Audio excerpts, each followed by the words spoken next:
tous, avec Fanny, on a eu la chance pendant quelques jours de tester la Audi e-tron GT Quattro. On a profité de ce beau temps pour faire plus de 400 km et pouvoir la tester aussi bien sur autoroute qu'en ville qu'à la campagne. Alors, comment est son autonomie? Vaut-elle vraiment son prix? Est-elle vraiment l'équivalent de la Porsche Taycan? C'est tout de suite.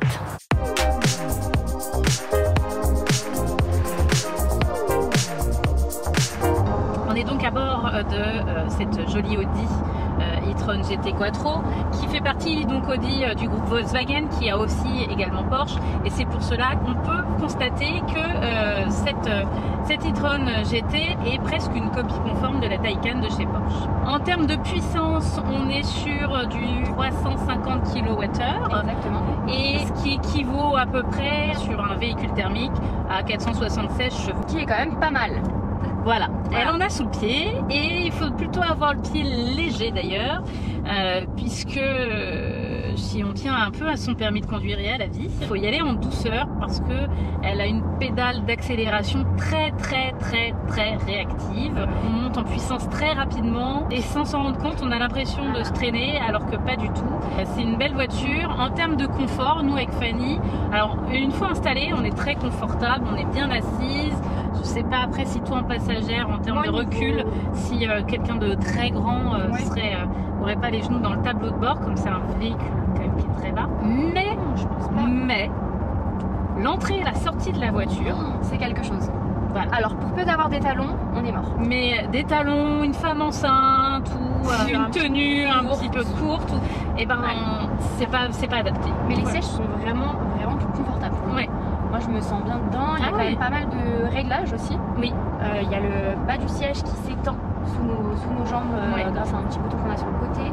On a même des sièges massants, donc c'est une option, bien sûr, il va falloir mettre le prix. Mais c'est plutôt pas mal. C'est toujours agréable. Donc à l'arrière, on va éviter d'être avec des trop grands pour voyager longtemps, parce que c'est comme dans un avion, il n'y a pas un espace fou. Le coffre est spacieux parce qu'on rappelle qu'on est un peu sur la veine aussi de l'Audi TT et qui s'est voulu petite voiture, mais on n'oublie pas nos amis golfeurs, et c'est toujours le leitmotiv quand même chez Audi et ces grands groupes, c'est que même dans un petit véhicule, le coffre doit pouvoir contenir un sac de golf. En termes de conduite, moi je trouve la lunette arrière vraiment petite. C'est vraiment, j'ai un champ de vision très réduit parce que le coffre est plombé et on a vraiment un tout petit champ de vision. Maintenant, en termes de volume gabarit du véhicule, donc petit gabarit, mais petit gabarit, mais attention, en longueur, elle fait quand même presque 5 mètres. Moi, c'est pas la longueur qui me gêne le plus. Toi, je sais que c'est la largeur. Voilà, moi, c'est plus la largeur, parce qu'il faut pas oublier qu'on a des jolies jantes qui peuvent coûter très cher. Elle est comme un peu la Taycan, elle est un peu aussi comme l'Audi TT. Elles sont des véhicules qui sont quand même assez larges. En revanche, en termes de conduite et toujours de gestion du gabarit et tout, moi, j'apprécie vraiment le système de détection d'angle mort qui est sur le véhicule. Alors sur les véhicules modernes maintenant, les détections sont directement sur la vitre de votre rétroviseur. Et ben là c'est à l'intérieur, c'est sur la coque du rétroviseur, mais côté intérieur du véhicule, donc ça fait vraiment une bande lumineuse. Alors en termes de tenue de route, on a testé un petit peu tout, de la nationale, de la départementale, de la petite route, du petit chemin de forêt. Aucun souci, bien évidemment, à la tenue de route. Donc pour la charge, on a utilisé à peu près un peu plus de 50% de la batterie, sachant qu'on a bien roulé, qu'on a fait des tests sur des pointes de vitesse, puisqu'on a testé donc l'accélération de 0 à 100. Bonne consommation électrique cohérente par rapport, on va dire, au gabarit du véhicule et à son poids.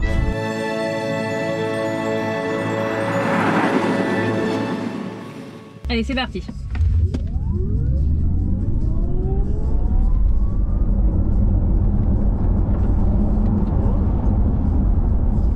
Et voilà. Elle tient très bien la route. C'est-à-dire qu'on est testé ce 0 à 100 sur une petite route pas droite où le goudron est pas génial. Et en fait, elle s'accroche bien.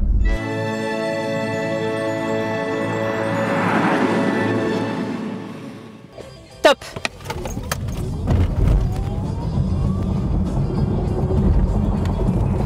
Ok, bah je suis à 5 secondes 13 encore. Et les freins fonctionnent plutôt bien. Et Poupette est restée en place.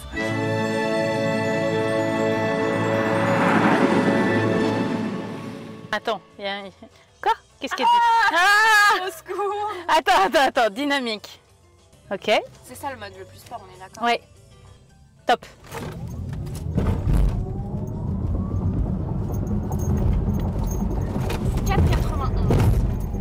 Aujourd'hui, c'est notre 3e jour d'essai. Alors le deuxième, vous ne l'avez pas vu parce que c'était vraiment de la prise en main. Donc on a testé le 0 à 100 en 2 modes, en mode confort et en mode dynamique. Personnellement, j'arrive pas à sentir vraiment la différence d'un mode à l'autre. La différence se joue aussi sur la hauteur du véhicule. Elle se relève ou elle se rabaisse selon le mode qu'on choisit. Ça joue aussi énormément sur la consommation électrique. En termes de conduite, étant donné que la voiture est déjà très puissante d'elle-même, naturellement, encore une fois, en plus on est sur de l'électrique, et pas du thermique, donc on n'a pas, même si on arrive à pouvoir changer le mode sonore du véhicule, le silence de l'électrique fait qu'on n'entend pas la puissance du véhicule. Et c'est dommage, c'est qu'en termes justement d'ergonomie des boutons, faut chercher. Et ça, c'est pas drôle, c'est pas drôle du tout. Donc comme pour l'aileron, on vous fera une démo, puisque l'aileron, il se lève à partir d'une certaine vitesse, mais pour ça, il faut avoir enclenché un bouton qui le fait pour que ça soit automatique. C'est ça. Et le bouton, eh ben, faut le trouver. Et ben, en fait, il est plutôt simple à trouver, mais il faut le savoir. Voilà, une fois qu'on le sait, c'est facile. Voilà. Mais quand on ne sait pas, c'est compliqué. C'est pas naturel, c'est pas écrit. C'est surtout que on aurait tendance à, par exemple, là, vous voyez, on a quand même l'écran qui est devant nos yeux. Il y a un bouton qui s'appelle véhicule. On aurait tendance à se dire, le bouton pour activer l'aileron se trouve dans cette partie véhicule. Eh bien non, en fait, le bouton va se trouver au-dessus. Voilà. Et ça va être juste celui-ci. Alors, ça peut là, il n'était pas activé. Là, voilà. Là, tu viens de l'activer. Ouais. Ça peut paraître simple comme ça, mais pourquoi déjà il n'est pas automatiquement... Mais c'est surtout pourquoi, tu vois, on a un bouton Select Drive là tout de suite. Pas besoin d'aller dans les menus, il est directement sur la voiture, à côté du conducteur, à côté des warnings et tout ça. Donc pourquoi on n'a pas mis ce bouton pour activer l'aileron là, puisque c'est un élément de conduite comme un autre et qui est sur la puissance du véhicule. Donc alors après, je trouve ça dommage. Peut-être que c'est parce qu'on est en mode confort. Est-ce qu'on a vérifié qu'en mode dynamique, peut-être que ce bouton-là est automatiquement allumé? Je ne sais pas. Eh bien, on va tester. Donc là, c'est bon, je suis en mode confort. Alors, vérifions. Et non. Donc voilà, donc ça vient pas du mode de conduite. C'est un bouton qu'il faut activer. Donc éventuellement, penser à le mettre à chaque fois qu'on sait qu'on va être sur l'autoroute, quoi. C'est ça. Avant d'y être. Donc en revanche, tu vois, là, je suis en mode dynamique, j'ai une autonomie de 213 km. Et si je repasse en mode confort, là, je suis à 220. La différence, c'est pas énorme. Hein. Non, et alors attends, on va mettre en individuel. On est à 225, donc là, et Efficiency 228. Donc en fait, le mode le plus éco, c'est Efficiency. C'est ça. Donc j'ai pris le volant, on a échangé nos rôles, entre guillemets. Première impression de conduite, plutôt bonne. C'est assez fluide. Bon, comme ce que j'avais prédit, on a vite l'impression de se traîner. C'est-à-dire que là, c'est limité à 110. À 110, j'ai l'impression d'être à 50, quoi. C'est assez perturbant. Mais on va essayer de se calmer. Et en tout cas, dans un premier temps, là, pour les 5 premières minutes de route, très bonne sensation. Au niveau des virages, c'est pas comme avec ma petite Citroën qui lève les deux roues quand je fais au premier tournant. Là, pour le coup, il y a une très bonne tenue de route. Donc plutôt agréablement surprise. Rouge sur 2 roues, c'est Fanny, c'est normal. Ne vous approchez pas de moi, sinon je vous rentre dedans. Mais il est hyper sensible, le frein. T'appuies dessus, hop, directement t'as une assez forte pression au niveau du frein. Et là, attends, là ça va être décisif parce que moi mon moteur il fait tous les matins. Je suis là en mode oh mon Dieu, qu'est-ce qui se passe? Il va lâcher. Mais tu sais, je suis sur le truc de un jour de me dire mais un jour je vais pas la monter. C'est pas possible.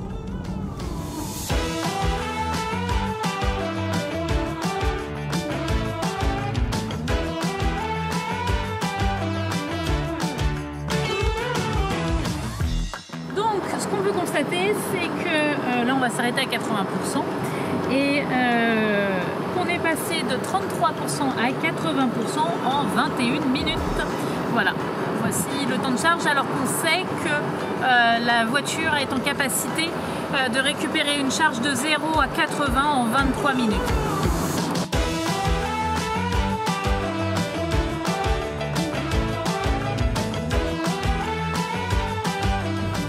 Du coup, on a chargé, on vous avait montré la charge sur une borne rapide Ionity. Elle tourne bien. Elle tourne bien la voiture. Finalement, ça va être sur les bornes rapides qu'on va pouvoir charger plus vite le véhicule. Alors moi en revanche j'ai testé une borne classique, celle qu'on trouve en agglomération maintenant un petit peu partout. Et sur la prise type 2, j'ai chargé, on va dire en 9 heures, j'étais full pour aller de 10% à 100%, qui est quand même correct, hein, il suffit de mettre sa voiture à charger le soir. On n'a pas fait le test sur la Audi, mais sur d'autres véhicules j'ai déjà fait le test. Les maps de bornes de charge ne sont pas forcément mises à jour en temps réel. Donc moi j'utilise ChargeMap parce que je me suis fait avoir une fois sur autoroute à m'arrêter par rapport à ce que le véhicule m'indiquait sur une aire d'autoroute, sauf que la borne sur l'aire d'autoroute avait été retirée et c'était pas indiqué, et du coup j'avais plus assez et j'ai dû me faire remorquer. Donc maintenant je n'utilise que ChargeMap. Moi ma reco sur autoroute c'est arrêtez-vous que charger qu'aux bornes Ionity, parce que d'abord elles sont rapides et que tu n'as pas envie de rester 4 heures.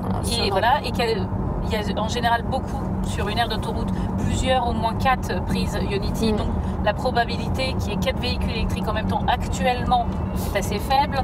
Donc voilà, c'est mon conseil, mon retour d'expérience.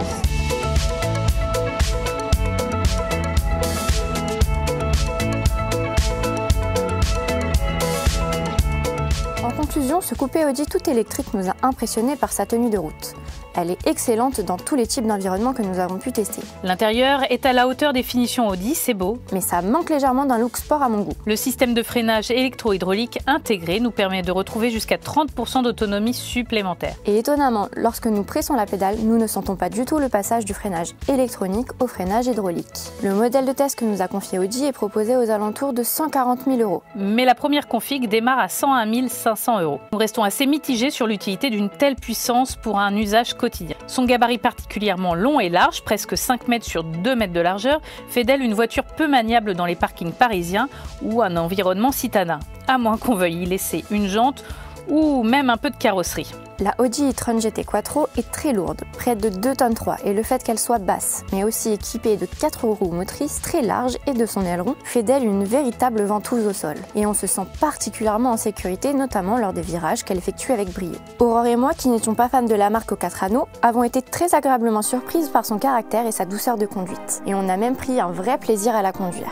On espère que cette vidéo vous a plu et on vous dit à très vite pour un prochain test.